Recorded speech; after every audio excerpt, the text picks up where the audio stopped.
mga kadabarkads, mga kabiyaya, isang mabiyayang araw po sa ating lahat. Iba na naman hairstyle ko. Bagay pala sa akin yung ganito. Para akong apo ni Jose Rizal no? So yun, eto pag-usapan natin. Hindi kahit ako nagulat ako dito. Kahit ako nagulat ako sa nabalitaan kong to. Na etong nagmumura at humihiling or anong tawag dito, yung lalaking nag-post na may mawawala soon sa TVJ ay dati pala nilang kasamahan sa showbiz. No, dati pala nila hong kasamahan sa showbiz. Dati nilang kasama sa Enteng Kabisote 1, 2, 3. At hindi ko po alam kung bakit nagkakaganito siya ngayon. Pero ating aalamin yan, no? Hindi ko alam pero aalamin natin. At ayun, bago natin ito simulan, don't forget to like, share, comment, and subscribe sa ating YouTube channel at papindot na lang din po yung bell button para lagi tayo updated sa ating mga video araw-araw. Pasensya na kayo guys, medyo pause pa ako. So, binasa ko po, no, yung mga comments sa video ko, yung pag-upload ko dun sa unang episode nitong vlog na to. So doon nakita ko, sabi niya, parang parang artista ata yan. Sabi nung mga Dabarkads, 'di ba? Nag-comment kayo doon. Parang artista ata yan. So sinearch ko yung mga nakalagay doon at eto nga na-search ko yung Bayani Fernando at laking gulat ko na bakit siya yung lumabas. Pero ang tanong dito, magkakasama sila ng ilang taon ni boss, lalong-lalo na si Bossing Vic Soto sa industriya ng showbiz. Bakit nagkakaganito siya ngayon? So alamin natin 'yan at tutuklasin natin 'yan kung ano ba yung galit niya sa Tito Vic and Joey. Bakit humihiling siya na may mamamatay na daw soon sa Tito Vic and Joey? Na baka nga mauna pa siya. So eto, may nakita akong video dito, bali dalawa ho ito. Dalawang video po itong nakita ko, no. Yung isa, yung about sa buhay niya. Siya po pala ay si Prinsipe, anong pangalan? Prinsipe K o Prinsipe ng Kahilingan, ang karakter ni Bayani na naturang sikat na TV series noon. Ano po ito sitcom ni Bossing Vic Soto, no? Na andun nga siya. So panoorin natin ito muna yung video niya kung ano ba yung tunay niyang pagkatao. So play natin. Naaalala niyo pa ba mga Dre, si Prinsipe Kahilingan? Okay. Kung isa ka sa mga sumubaybay ng fantaserye na OK Ka Ferico na umere mula 1987 hanggang 1997 ay tiyak na makakarelate ka sa video na tampok natin ngayon sapagkat aking kukumustahin si Prinsipe K o Bayani Casimiro Jr. sa tunay na buhay. Tara't samahan niyo akong alamin kung ano na nga ba ang buhay niya ngayon. Meron isang babae na bumibili na sigarilyo road. Kasi biit na. Oo. Ngayon, siyempre, nakaganon siya. Hindi ko naman alam na kinukunan niya ako. Naka-video na pala. Eto na. Hindi ngayon, siyempre, wala naman sa akin yun. Umuwi na ngayon ako sa bahay na. Pag uwi ko sa bahay namin, biglang na-put sa akin yung barkado ko na DJ siya, si DJ Tag. Taga San Bali. Sabi sa akin, pare, gumising ka. Viral ka ngayon sa social media. Ha? Bakit? Bakit? Pare, naglilimus ka lang sa ilalim ng overpass doon sa may tapat na chapels. Pare, nung pinanood ko, gulat ako. Ngayon, kumalat.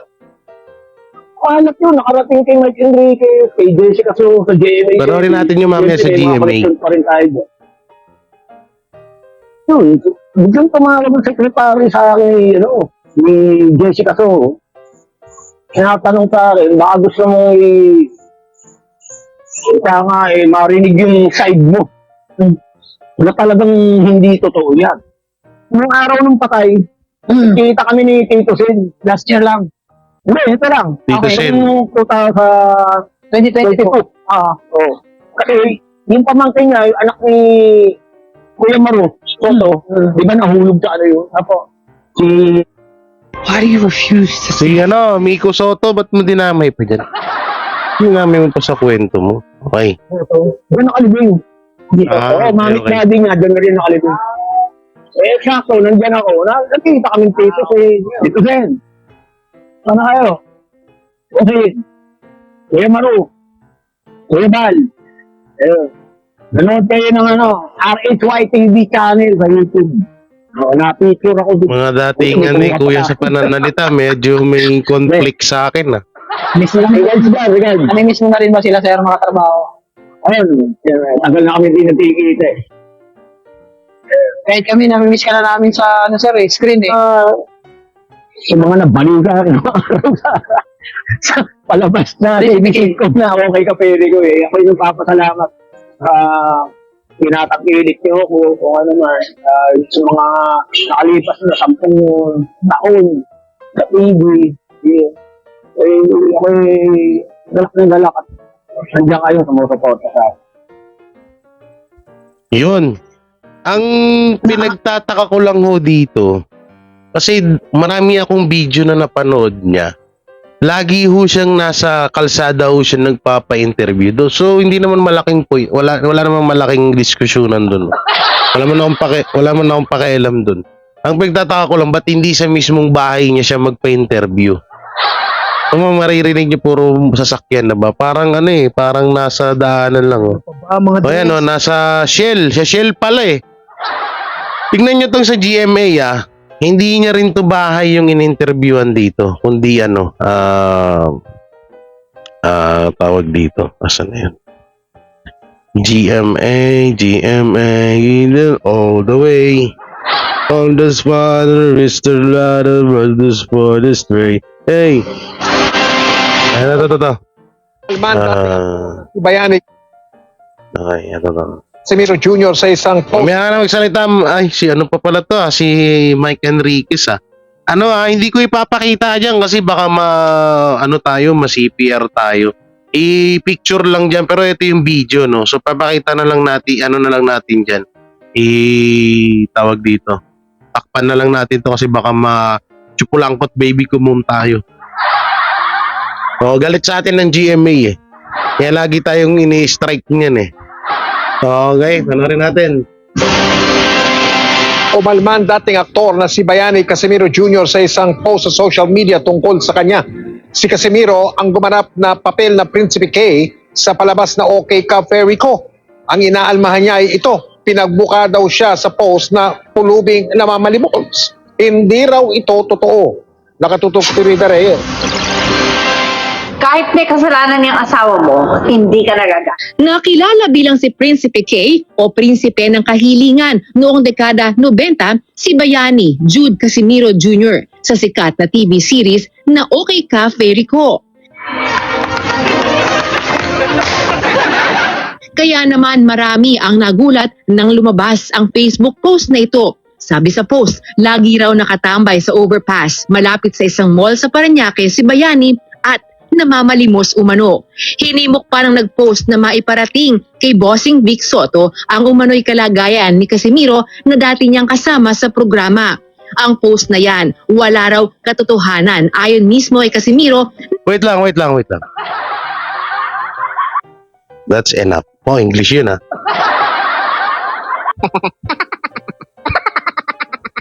Yung sa post na about sa pulubo siya, so medyo wala talagang katotohanan yun. Sabihin na natin na hindi totoo yun. Pero yung parang sinashoutout niya yung Tito Vic and Joey, ay yung si wait lang. Ulat nang lumabas ang Facebook post na ito. Sabi sa post, lagi raw nakatambay. Ang nakalagay ay baka po pwede natin tulungan sa pamamagitan ng pag-share lang po para malaman ng iba kasamaan sa showbiz at mabigyan trabaho ulit. So, di ba kanina doon sa interview ni Isa, sinishoutout niya sila Bossing Vic Soto, na tas parang hindi niya lang ma-point doon sa video na Bossing, Tito Sen, Joey, gumaganon siya kanina, di ba? Kamusta na kayo? Hindi niya lang ma-point na tulungan nyo naman ako. Matagal na daw hindi sila matagal na daw na hindi sila nagkakakita o nagkakatrabaho. So mamaya may re-reveal tayo rito mapatungkol kay eto sa artista na to. Overpass malapit sa isang mall sa Parañaque si Bayani at namamalimos umano. Hinimok pa ng nag-post na maiparating kay Bossing Vic Soto ang umano'y kalagayan ni Casimiro na dati niyang kasama sa programa. Ang post na yan, wala raw katotohanan ayon mismo kay Casimiro na ikinagulat at hindi ikinatuwa ang naturang post. Tingnan nyo to. Yung video nasa kalsada na naman siya. Halos lahat ng nakita ko nag-interview sa kanya, wala sa sarili niyang bahay. Pero doon wala naman na tayong pakialam. Nakakapagtaka lang ba't parang ayaw niya doon sa mismong bahay. Lagi sa kalsada. Tingnan mo, GMA na to pero nasa kalsada sila. Tsaka kung hindi siya pulubid at pinakita niya yung bahay niya, no? Okay, sige. Panoorin natin. Ugali niya raw talagang tumambay sa tindahan ng kaibigan na dating mekaniko ng kanilang pamilya pero nasunugan kamakailan. And she approached me. Gulat ako, sabi ko, English, baka pwede magpa-picture kasi dati mo akong tagahangan. Paninira talaga. Tataka ako, hindi ko siya kakilala. Wala akong ginagawang masama sa kanya. Kung good Samaritan ka, kailangan magpaalam ka muna doon sa taong gusto mong tulungan. Pinatotohanan din ito ng may-ari ng tindahan na lagi niyang tinatambayan. Hindi, totoo talaga yan. Paninindigan ko yan. Bumibili ng soft drinks, tapos minsan magpunta, may dala na minsan na inumin. si shot. Na umiinom lang siya. Hindi na dalawa po. Yun. Hanggang sa pintuan na lang kami. Sa loob ng 10 taon, gumanap bilang si Prinsipe K si Casimiro sa OK Cafe Rico. Sa kanyang paghinto sa showbiz, tinututukan ngayon ni Casimiro ang pagiging graphic artist. Itinanggi niyang nagpapapansin siya para muling makakuha ng mga proyekto. I will not use people or any kind of person na English, para ma-promote lang ako at mabalik ako sa showbiz.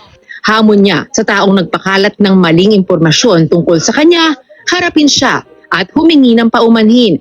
Handa rin daw siyang maghain ng reklamo laban sa umano'y paninira nito sa kanyang pangalan. Magpakita ka ulit doon sa ilalim ng overpass. Kakausapin kita, I will file as soon as possible. Huh? Maybe cyberbullying or whatever. Gano'n. Medyo hindi na maganda eh. Rida Reyes, nakatutok, 24 oras. Okay, dito na tayo. Ito na yung exciting part. Ay, ano. Kamaya ka na, Jik Magnus. Dito tayo. Saan na yun? Ito. Exciting part ba gusto nyo?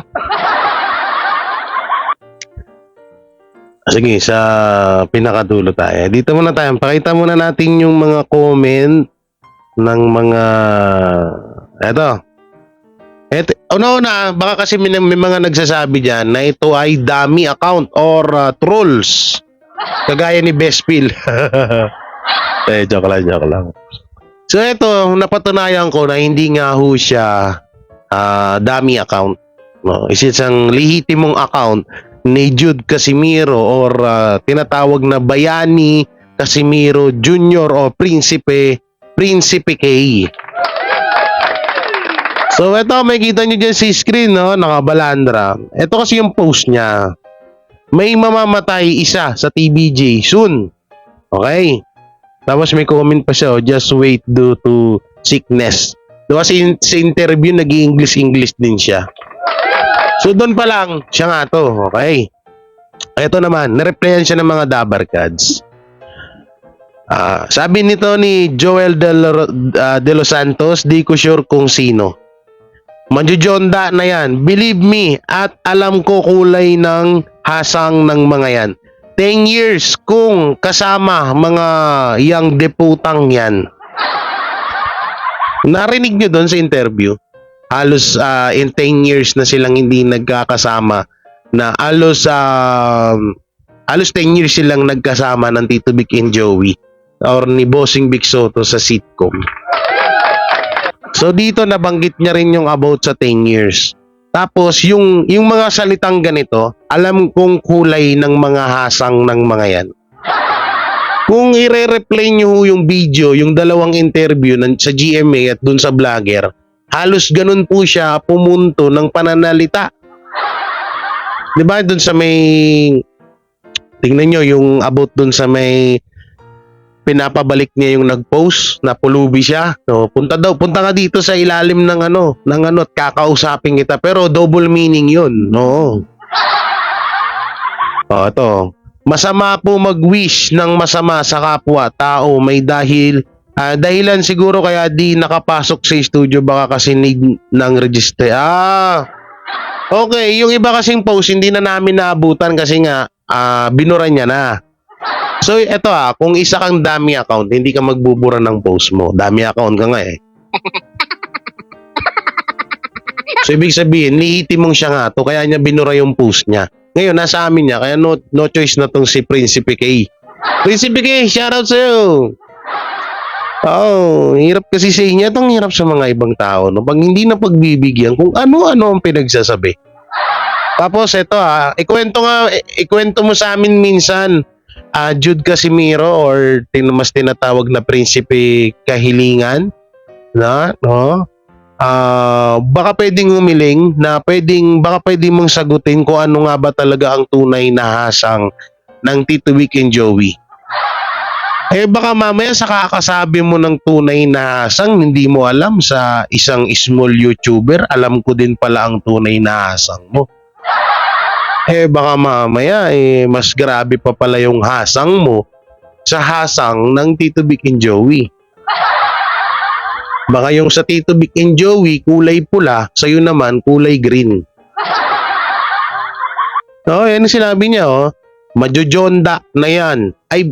Believe me, at alam ko kulay ng hasang ng mga yan. 10 years kung kasamang mga deputang yan.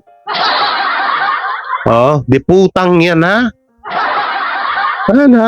Dito na tayo sa isang mga niya. Ito yung ito yung kanyang sa 24 oras. Umalma ang dating aktor na si Bayani Casimiro Jr. sa isang social media post tungkol, so hindi natin basahin yan. Dito tayo. Ito yung tatay niya Yan po yung kanyang tatay. Yan si Bayani. Si Bayani Casimiro, yan po yung kanyang ama. Yung nasa baba na yan. So ito, may mga nabasa tayong comment kaya natin ginawa ng part 2 to.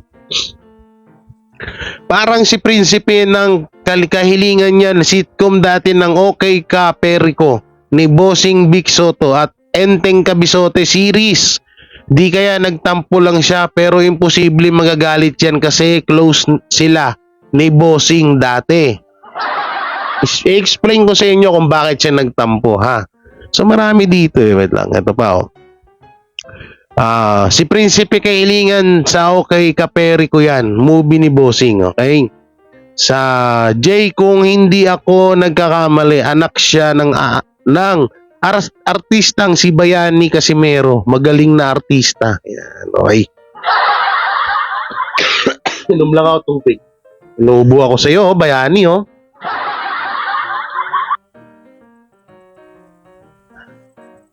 Sa totoo lang, magpapahinga dapat ako ngayon. Kasi nga, kagabi tinatarangkaso ako. Tapos inuubo.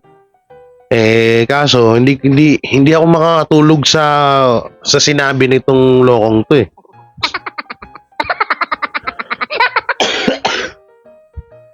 Dati siyang artista, Jay. Kasama niya si Bossing Vic Soto, kay Kaperico. Siya ang Prinsipe K doon. Okay.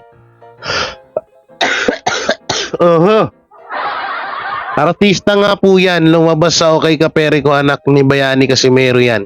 Comedian po yan, siya si Prinsipe K. Okay, nalaman na ng mga ng mga Dabarkads.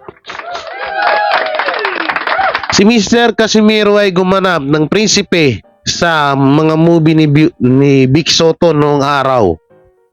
Ang issue niya yata ay di siya pinapasok ng guard sa studio ng Itbulaga noong nagpunta siya nakabakasyon sila for the holiday. Di walang tao doon, tama. Anak ng teteng, mukhang binabarang ako ni Casimiro ah.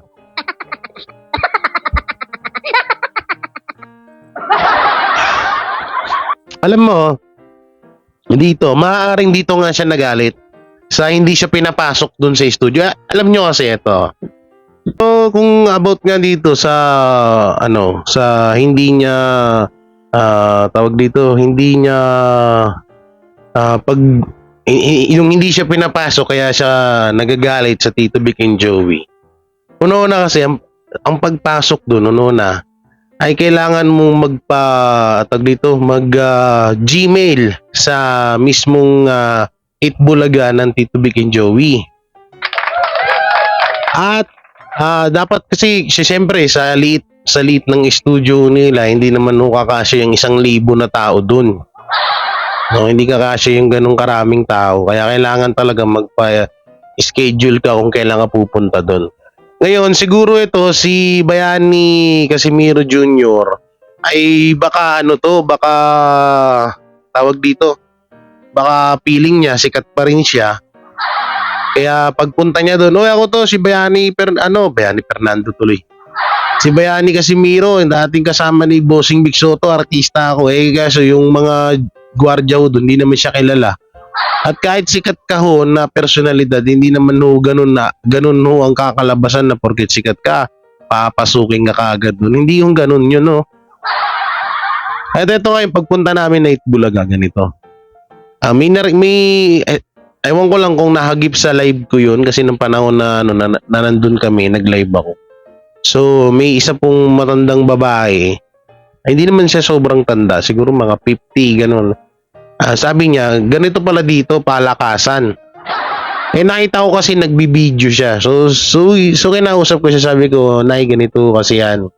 Magpa-schedule ho kayo ng ng kung kailan ho kayong gustong manood ng Itbulaga. Hindi po rito palakasan, sadyang yung mga nakapila na yan, ay mga naka-schedule po yan na ngayong araw po yan sila manonood dito. Nag-Gmail po sila or nag-email. No? So yun, paliwanagan ko naman si nanay at okay naman siya. Inuubo lang ako. So yun, matuloy tayo dito. May kita niyo dyan si screen mga Dabarkads. Itong picture ni Bossing Vic Soto. Nakita ko to dun sa niya. August 2, 2013. So ibig sabihin, legit po talaga na siya po ito. At hindi ito dami account. Ayun po, naniligo siya. Nasa likod siya. Kitang-kita naman, nakanganga pa. Yan, si Bossing Vic Soto, nagsuswimming sila.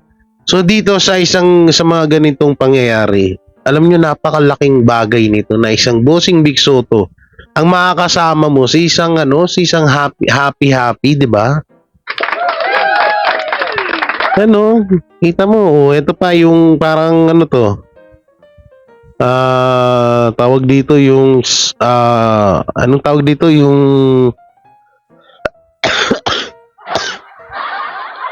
ano ba to yung press con ng movie siguro nila. So yan, may kita mo siya, andun siya yung may nakasulat naman me. No, tapos ito siya nung panahon nung Happy Friday. Cast of Okay Ka Perico. So yung ibang artista ko dyan, di ko kilala. Siya lang tsaka si Bossing Vic Soto. So ayan po siya kasi si Ruby Rodriguez. Ayan po siya nung mga panahon na yun, no? Di ba? So asan na yung iba? So wala na tayong ibang makitang post, no? So ang kasi dito mga Kadabarkads, mga kabiyaya, itong si Bayani ay hindi pa natin masyado ding alam kung ano yung kinakagalit niya talaga. Baka bukod dun, may isa pa siyang galit sa Tito Vic and Joey. Tsaka ito nung mga tawag dito, yung mga old or mga lumang post niya, kamping-kampi sa Tito Vic and Joey, no? Nung mga bandang uli, nag-iba na yung timpla ng niya, nag-iba na yung kulay niya. At ito pa pala, mga kadabarkads, ayon po ito sa aking source. Source ba o panaginip? Mas maganda siguro source na lang kasi pag panaginip, may isa kasi akong video na panaginipan ko na naman, pero tsaka natin sa ibang video natin pag-usapan. Etong si Bayani Fernando ay dati pa po pala itong tinutulungan ng Tito Vic and Joey. Kasi ito po palang si Bayani Fernando ay nakasama po nila ata. Ito nakasama nila sa school bukol. No? At ang pagkakaalam ko, ayon sa aking pananaliksik dahil isa akong dakilang chismoso. No, ito nga si Bayani Fernando ay talagang tinutulungan ng Tito Vic and Joey noon pa. Siguro may mga ginagawa siyang hindi kaaya-aya ngayon, kaya parang na-stop na yun. Oh, at saka kung tulong man, hindi naman porket tinulungan ka, panghabang buhay mo nang aasahan yun. Sama talaga na ubo ko. Pasensya na kayo mga dabarkads ha. Hindi porket tinulungan ka ng tao, habang buhay aasa ka na natutulungan ka. Isa rin yun sa naisip ko na baka gusto niya manghingi ng tulong sa Tito Vic and Joey, kaso nangyari hindi nga siya pinapasok sa studio kaya naghurumentado ang loko. At ano yung tipong nakakainis lang na porket di ka tinulungan gaganyanin mo sila.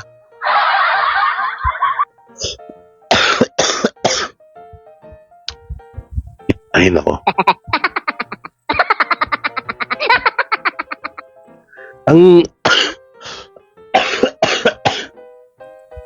At mga kadabarkads, ayon sa source ko, ayon sa nasagap ko na balita mapatungkol dito kay Bayani Fernando, ay lahat daw ng nilalapit nito sa Tito Vic and Joey, kaagad daw pinagbibigyan. Halimbawa, nanghingi ng tulong, ito, wala akong budget, wala akong pangkain, ito ganyan, or pangbili ng gamot, kung may maintenance man siya, kaagad daw ito pinagbibigyan ng Tito Vic and Joey. At wala daw silang nilapit na hindi sila pinagbigyan. Ganyan kabait ang Tito Vic and Joey. Tapos ngayon wawalang yain mo. Ano ba naman meron na kung kailang. Ito sa lahat ng basher ni Henyo Master Joey De Leon.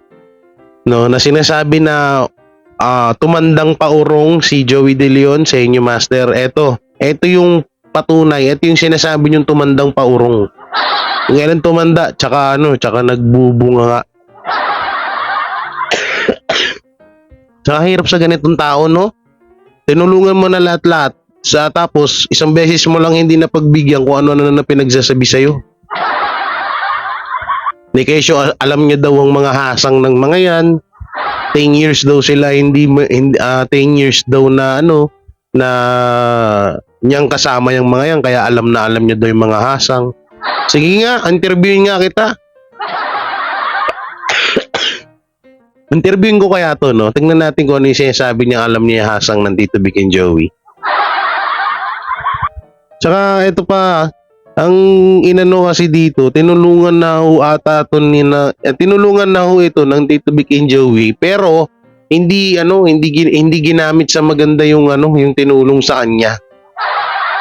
Hindi natin alam kung saan niya ginamit. Baka mamaya pinang sugal or Pero yun nga, ilang beses na itong tinulungan ng Tito Vic and Joey. Pero bakit hanggang ngayon, di ba? Parang makikita niyo sa background niya, sa mga video. May video yan dito sa akin eh. Wait lang. Saan na yung video na yun?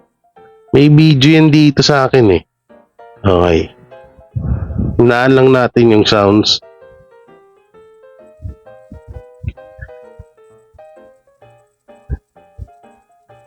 Ito, parang nagwawala-wala siya dito, no?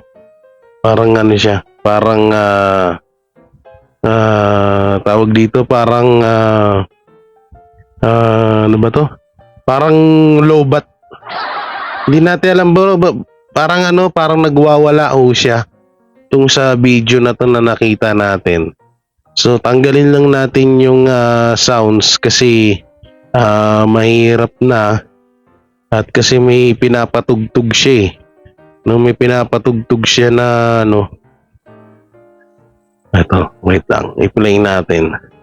May mga pinapatugtog po kasi siya na music tapos sinasabayan niya ho ng ano, ng tawa. So ito yung video. So dito, panoorin natin.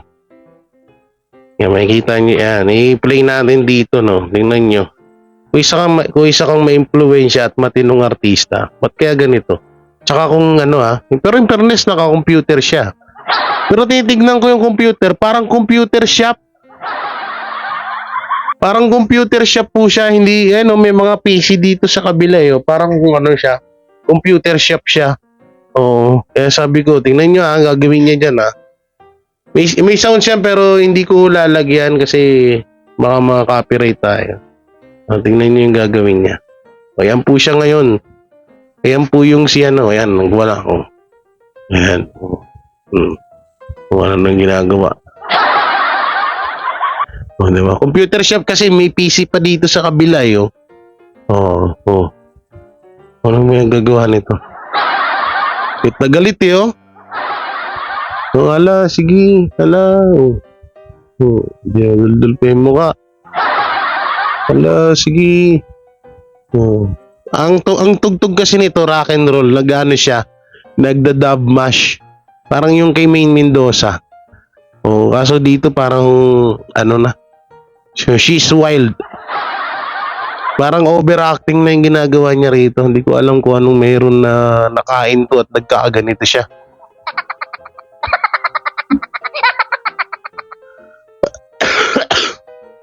Ikaw ba gawain ng matino yan? Kita mo yung nagagawa. Hala, sige. Gigil na gigil. Dinuduro-duro. Sige pa. Hala. Dinuro ulit. Namakyo pa. Hala, sige.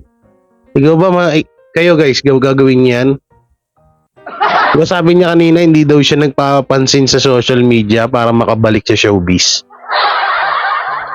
So yung ginawa niya, parang ganito na to Hala, sige. Hala, kaya mo yan. Ewan lang, no? Ewan ko dito, kasi yun ang nasagap ko sa pagkaka-chismis ko. Na ito nga daw si Bayani Casimero Jr., right? Ilang beses na to tinulungan ng Tito Vic and Joey. Kaso di natin alam kung saan niya dinala yung mga tulong na yun. So sa ibig sabihin, sa madaling salita, kasi kung lumalapit ka sa Tito Vic and Joey at napagbigyan ka naman, so ibig sabihin, kailangan mo rin talaga ng pera. So ibig sabihin, hindi stable yung kita mo or yung pinagkakitaan mo sa pang-araw-araw kung nangihingi ka ng tulong, di ba?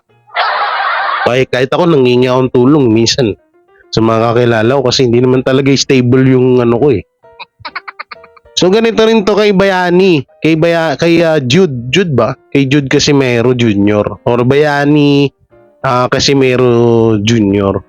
No? So ibig sabihin baka naghihirap na nga talaga rin din ito nung pupunta siya sa studio ng Itbulaga at hindi siya pinapasok, siguro mga panahon na manghihingi siya ng tulong, ay hindi siya napagbigyan ng gwardiya kasi hindi naman siya talaga naka-reserve. No. So kaya mga kabiyaya, mga dabarkads, anong masasabi nyo rito? Ako, para sa akin, maling-mali yung ginawa niya. Na porket hindi siya natulungan, porket hindi siya napagbigyan, sasabihin, gaganyanin niya yung Tito Vic and Joey. Masama pa nun, sasabihin niya na may mawawala daw sa Tito Vic and Joey. Ano yung pinagsasabi niya? Alam mo, ano yun sinasabi ng mga hindi matinong tao yun sa totoo lang. Ikaw kung matinukan tao, hihilingin mo na may mamatay sa dati mo ring naging kaibigan at malaki rin nang naitulong sa'yo. Sasabihin mo na TBJ, may mawawala soon sa TBJ. No, sino ba TBJ? Nakasama mo sila noon. Kaya ibig sabihin nun, sila yung pinapatamaan mo. Kaya ikaw, Bayani Fernando, imbis na ikaw yung talagang lihitimong tumatanda ng paurong. Sa lahat ng basher ni Henyo Master Joey De Leon, yung sinasabi niyo si Henyo Master tumatandang paurong. Ito talaga, si Bayani Casimiro yun. Hindi si Joey De Leon, hindi si Henyo Master. So yan, hanggang dito na lang yung video natin mga kabiyay, mga kadabarkads. Anong may bibigyan nyo na komento, i-comment nyo lang po dyan sa baba. At syempre, don't forget to like, share, comment, and subscribe sa ating YouTube channel at pakipindot na lang din po yung bell button para lagi tayo updated sa ating mga video araw-araw. So maraming salamat, ingat kayo palagi, and God bless, and peace, and bye-bye. Sila ang TBJ Defenders. Pagtatanggol ang katotohanan sa mga bashers. Tunay ang kanilang dala, katotohanan talaga. Ano mang sabihin nyo ay di yan sa kanila uubra. Mga salita nyo na di katotohanan. Sila ang patunay na merong katotohanan. Wala silang kinatatakutan, basta nasa tama kanilang paglalaban. Ang TBJ ay kanilang susuportahan. Sila ang defenders na laging nasa likuran. JD Ba